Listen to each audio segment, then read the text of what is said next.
നമസ്കാരം. പ്രതിപക്ഷ നേതാവ് വി ഡി സതീശന് നേരെ കേരളത്തിലെ രണ്ട് പ്രമുഖ സാമുദായിക സംഘടനകളായ SNDPയും NSSും രംഗത്തെത്തിയതിൻ്റെ പിന്നിൽ CPM തന്നെയാണ് എന്നാണ് സൂചന.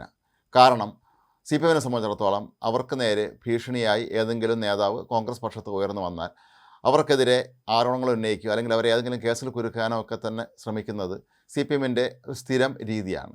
ഇത്തരത്തിൽ പ്രതിപക്ഷ നേതാവ് വി ഡി സതീശന് നിരന്തരമായി CPMനെതിരെ, പ്രത്യേകിച്ച് മുഖ്യമന്ത്രി പിണറായി വിജയനെതിരെ അതിശക്തമായ പോരാട്ടം നിയമസഭയ്ക്കുള്ളിലും പുറത്തും നടത്തുന്നത് ഒരു കാരണവശാലും CPMന് അംഗീകരിക്കാൻ കഴിയുകയില്ല. അപ്പോൾ ഈ ഒരു സാഹചര്യത്തിലാണ് ഇപ്പോൾ സമുദായ ശക്തികളെ കൂട്ടുപിടിച്ചുകൊണ്ട് അടുത്ത നിയമസഭാ തെരഞ്ഞെടുപ്പിൽ വി ഡി സതീശനെ അതല്ലെങ്കിൽ പറവൂരിലെങ്കിലും ഒതുക്കണം എന്നുള്ള ഉദ്ദേശത്തോടു കൂടി ഈ ഒരു നീക്കം CPM നടത്തുന്നത് എന്നാണ് ഇപ്പോൾ നമുക്ക് മനസ്സിലാക്കാൻ കഴിയുന്നത്.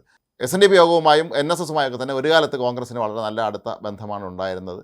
SNDP യോഗം സ്ഥാപിച്ച SRP എന്ന രാഷ്ട്രീയ പാർട്ടിയും NSS സ്ഥാപിച്ച NDP എന്ന രാഷ്ട്രീയ പാർട്ടിയൊക്കെ തന്നെ ഒരു കാലത്ത് UDFിലെ ഘടകകക്ഷികളുമായിരുന്നു. പലതവണ അവർക്ക് മന്ത്രിസ്ഥാനമൊക്കെ ലഭിച്ചിട്ടുള്ളതാണ്. എന്നാൽ പിന്നീട് SRP ഇല്ലാതാവുകയും NDP NSSനെ പിരിച്ചുവിടുകയും ചെയ്ത സാഹചര്യത്തിൽ ഈ രണ്ട് സമുദായങ്ങളുടെയും വോട്ടുകൾ എങ്ങോട്ടാണ് പോകുന്നത് എന്നുള്ളത് സംബന്ധിച്ച് അതാത് ആളുകൾക്ക് തന്നെ, അതാത് വിശ്വാസികൾക്ക് അല്ലെങ്കിൽ സമുദായങ്ങൾക്ക് തീരുമാനിക്കുന്ന രീതിയിലാണ് കാര്യങ്ങൾ മുന്നോട്ട് പോയിക്കൊണ്ടിരുന്നത്. പക്ഷേ ഇപ്പോൾ ന്യൂനപക്ഷങ്ങളുമായി ബന്ധപ്പെട്ട് നിരവധി വിവാദ പരാമർശങ്ങൾ കൂടി CPM നേതാക്കൾ നടത്തുന്ന പശ്ചാത്തലത്തിൽ കേരളത്തിൽ പരമാവധി ഹൈന്ദവ വോട്ടുകൾ അല്ലെങ്കിൽ ഭൂരിഭാഗം വരുന്ന ഭൂരിപക്ഷ സമുദായങ്ങളുടെ വോട്ടുകൾ തങ്ങൾക്ക് ലഭിക്കണം എന്ന ഉദ്ദേശത്തോട് തന്നെയാണ് CPM നേതാക്കൾ ഇപ്പോൾ പ്രസ്താവന നടത്തുന്നത്. ഇതിനൊക്കെ തന്നെ മുഖ്യമന്ത്രി പിണറായി വിജയൻ്റെ മൗനാനുവാദമുണ്ട് എന്ന് തന്നെയാണ് മനസ്സിലാക്കാൻ കഴിയുന്നത്. അതുകൊണ്ട് തന്നെയാണ് AK ബാലനാണെങ്കിലും മന്ത്രി സതീഷ് ചെറിയാനാണെങ്കിലും ഒക്കെ തന്നെ വളരെ മോശമായ രീതിയിൽ, അതായത് ഒരിക്കലും ഒരു കമ്മ്യൂണിസ്റ്റ് നേതാക്കൾ സംസാരിക്കാത്ത രീതിയിലുള്ള വർഗീയ പ്രചാരണം ഇവിടെ നടത്തുന്നത്. അതേസമയം കോൺഗ്രസിനുള്ളിലാകട്ടെ വി ഡി സതീശന് വേണ്ടത്ര പിന്തുണ ലഭിക്കുന്നുണ്ടോ എന്ന് ചോദിച്ചാൽ ഇല്ല എന്ന് തന്നെ പറയേണ്ടി വരും.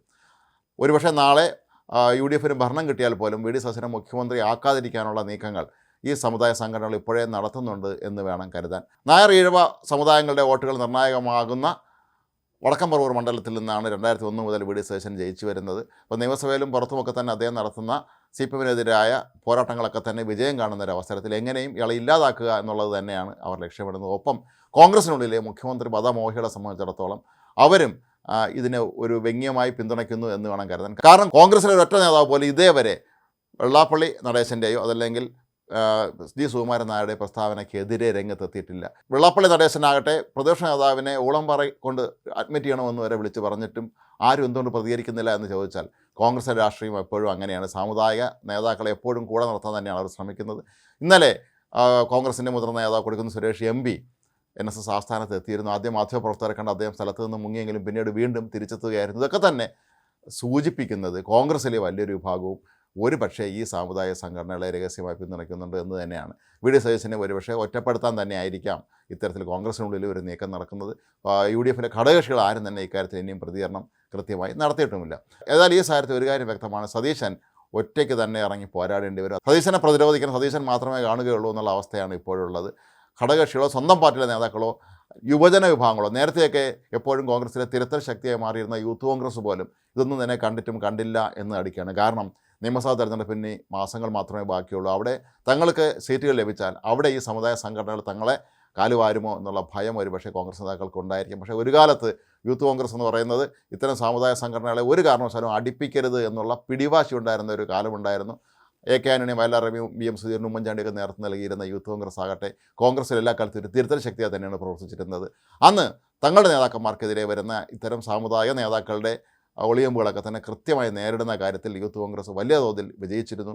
അങ്ങനെ തന്നെയാണ് അവരിൽ പലരും പിൽക്കാലത്ത് വലിയ തോതിലുള്ള നേതാക്കന്മാരാകാൻ കഴിഞ്ഞത് എന്നുള്ളത് ഒരു വാസ്തവമാണ്. പക്ഷേ ഇവിടെ വി ഡി സതീശൻ ഇപ്പോൾ പടക്കളത്തിൽ ഒറ്റയ്ക്കാണ്. പക്ഷേ സതീശനെ സംബന്ധിച്ചിടത്തോളം അദ്ദേഹം ശക്തനായ പോരാളിയാണ്. ഈ സമുദായ നേതാക്കളൊക്കെ നടത്തുന്ന സതീശനെതിരായ പരാമർശങ്ങളൊക്കെ ഫലത്തിൽ അദ്ദേഹത്തിന് അനുകൂലമായി മാറുമെന്ന് തന്നെയാണ് കരുതേണ്ടത്. കാരണം നേരത്തെ പല സമുദായ നേതാക്കളും കോൺഗ്രസിലെ തന്നെ KC വേണുഗോപാലിനും അതുപോലെ PC വിഷ്ണു അതിനൊക്കെ എതിരെ രംഗത്തെത്തിയപ്പോഴും BM സുധീരനെതിരെയൊക്കെ രംഗത്തെത്തിയപ്പോഴൊക്കെ തന്നെ അവർ വിജയിച്ച് കയറിയതാണ് നമ്മൾ കണ്ടത്. അതൊക്കെ തന്നെ ഈ ഒരു തെരഞ്ഞെടുപ്പിലും പ്രതിഫലിക്കുമെന്നും വി ഡി സതീശനെ കൂടുതൽ അനുകൂലമായി ഇത് മാറും എന്ന് തന്നെയാണ് സതീശനൊപ്പം ഉള്ള കോൺഗ്രസ് പ്രവർത്തകർ വിശ്വസിക്കുന്നത്. ഏതായാലും ഇനിയുള്ള ദിവസങ്ങളിൽ ഇത്തരം പരാമർശങ്ങൾക്ക് യാതൊരു പഞ്ഞവും കാണുകയില്ല. CPMനെ സംബന്ധിച്ചിടത്തോളം വർഗീയ കാർഡ് ഇറക്കി തന്നെ തെരഞ്ഞെടുപ്പ് ജയിക്കാനാണ് അവരുടെ ശ്രമം.